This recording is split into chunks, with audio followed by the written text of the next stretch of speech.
Now, a lot of you guys know that I have brackish aquariums. I've got lots of aquariums, mostly freshwater, one saltwater that's coming along, and a few brackish water tanks where I've got mud skippers and puffers and gobies and things like that.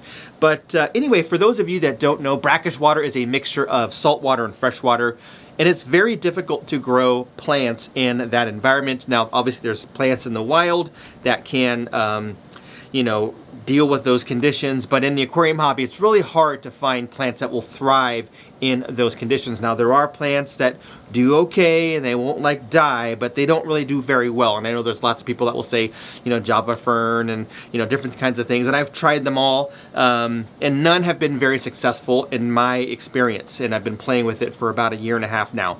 But anyway, I actually got something that I've had before. In fact, you can see some right behind me. They're actually trees, and they do very well in brackish water because that's where they come from. Hey fish friends, how's it going? Hope you're doing well. My name is Zenzo from Tazawa Tanks.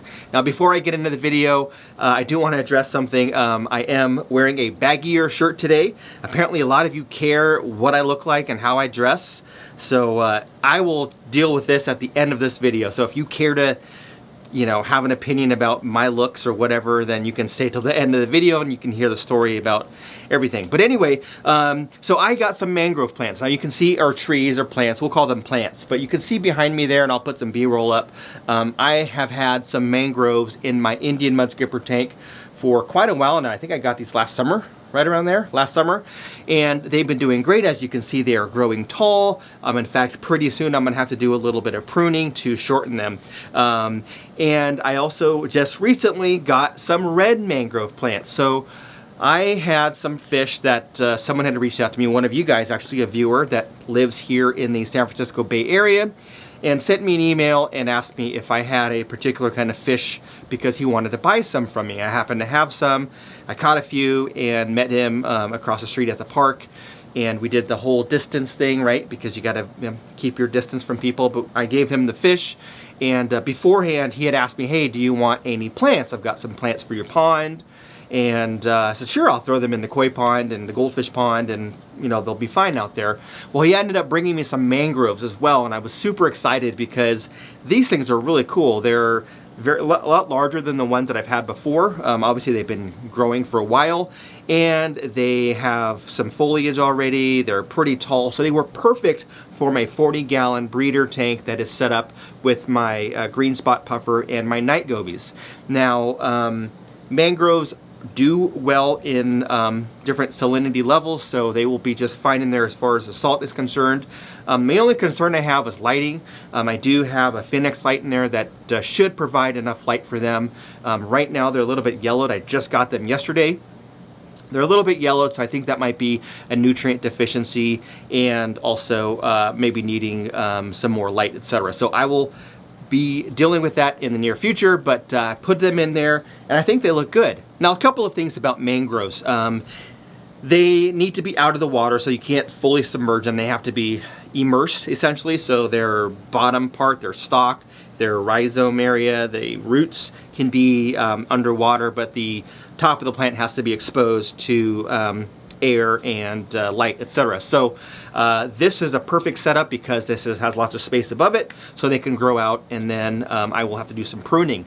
Now, one thing about these is they are actually trees, they're not plants. They are pretty slow growing, but they are a tree, meaning that in the wild they'll get 30, 40, 50 feet sometimes, but probably normally about 20 feet tall. So obviously we can't do that in here. I've got about 2 feet of space, so I'm gonna have to cut and trim them and kind of treat them like a bonsai tree almost, where you're just kind of keeping them short and kind of contained in a certain area. And their roots will kind of grow in and establish themselves in the substrate. The Indian mud skipper tank, those, I've got 2 of them that are doing well, one that didn't really make it, but the root structure is pretty good in the substrate as well. So I think they will do just fine. I am gonna get some root tabs. I think I'll order some from Aquarium Co-op and put some root tabs in there so they have some nutrients at the root level as well.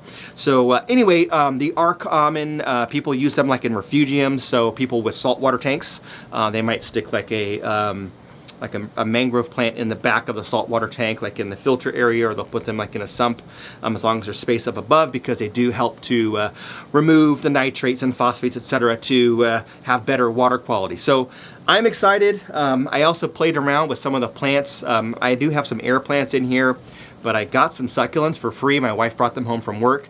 Ideally, this is not the right situation or setup for succulents growing in my 3D background that I built.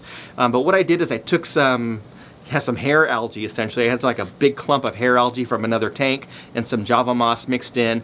And I basically made like a faux natural flower pot. So I took the dirt from the succulent and I made a flower pot with this hair algae. It's like a big bird nest essentially of like algae and moss. And put it in there, and it's been doing quite well. So it's been that way for a couple of weeks, and then when I squirt it with water, the moss and the algae kind of help to keep the moisture in there. So I think they'll do just fine down there. So this tank is coming along. I do want to put something else in there. I do like that it's a low bioload with only 5 fish, but with the green spot puffer and the night gobies, there's not a whole lot of action going on, which is okay. The green spot puffer is the only fish that's really out and about. The night gobies do not come out unless I feed them, and then they'll come out when they smell the food in the water, bloodworms, pellets, etc. They'll come out and eat, and then they go right back into the caves. I've got different caves and stuff like that. So they kind of stay hidden. So I'm thinking about doing something else with this tank, trying to find something that might be compatible with the green spot puffer, or maybe I'll leave it alone. So anyway, put your comments down below and maybe comment what you think I might add to this tank, or do you think I should leave it alone and let the mangroves grow? I am excited about the root structure of the mangroves, to see them kind of grow up and kind of have those little fingers going out. I think that might add like a nice dynamic to this tank. So anyway, I will definitely keep you guys updated on this tank as we go along, but I'm very excited to have these mangroves. I've been wanting them for a while. My friend Phil had ordered some and I didn't get any, and when this came around, I just, it was so super awesome. So thank you to the viewer that gave them to me. Well, if you're still here and you made it this far into the video, maybe you do want to hear about this whole drama. So I deleted a bunch of comments. I made a video a couple videos ago. I don't even remember which video it was. It wasn't the most recent one, but the one before that, where I was wearing a workout shirt. And I think I was talking about the Oscars and the decoration and what I should put in the saltwater tank. I guess some guys didn't like seeing me in a workout shirt. There was a bunch of comments I had to delete because they were basically hating on me. And people also had a hard time with my hair, so I want to address both. First things first, I don't normally like get dressed to make a video. Sometimes I'll put on like my Tazawa Tanks t-shirt or something like that because I want you guys to buy them, or I'll wear an Aquarium Co-op t-shirt or something. But a lot of times I'm just wearing what I'm wearing, tank top, t-shirt, whatever. It is 80 degrees down in this room, and my gym is right on the other side of this wall, and I was working out, had my camera gear down here because I was filming a gym video for my other YouTube channel. So if you want to check that out, there's a description down below, link down below in the description. But anyway, I was filming a video for my gym channel, came in here wearing the same clothes, so that's why I was wearing that. So the thing is like, I don't know, 89%, 87% or something like that of people that watch this channel are guys, they're males.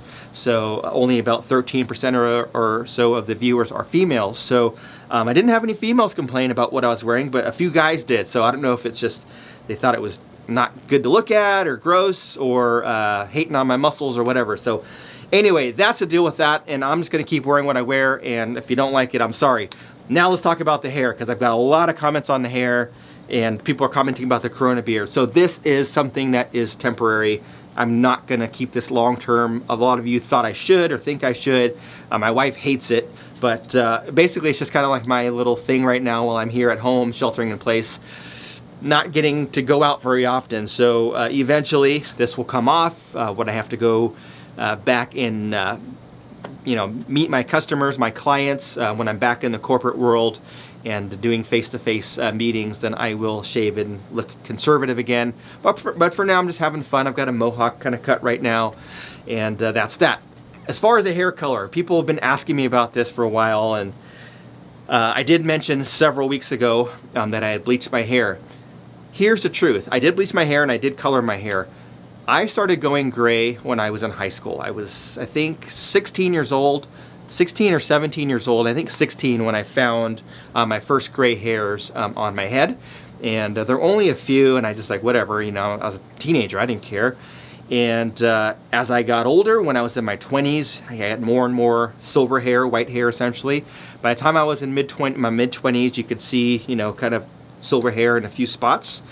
And I didn't really think much of it. I was still young, right? This was a long time ago. I'm 45 now, so this was like 20 years ago when I was dealing with this. And when I was in my early 30s, I was racing motorcycles at the time, and my main sponsor for my racing program, I was going down to Southern California, down to Los Angeles area to do a TV show. So I was going down there to film a TV show for the Speed Channel. This was a motorsports motorcycle channel back in the day.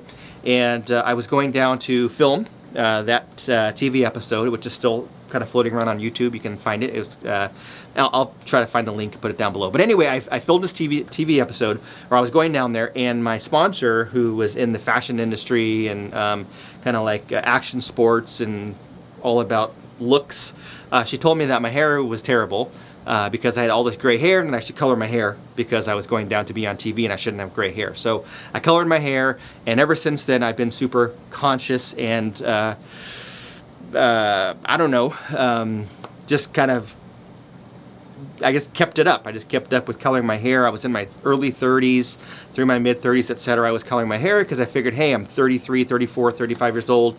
I shouldn't have like all this silver hair. I should color my hair. I was like self-conscious of it. So anyway,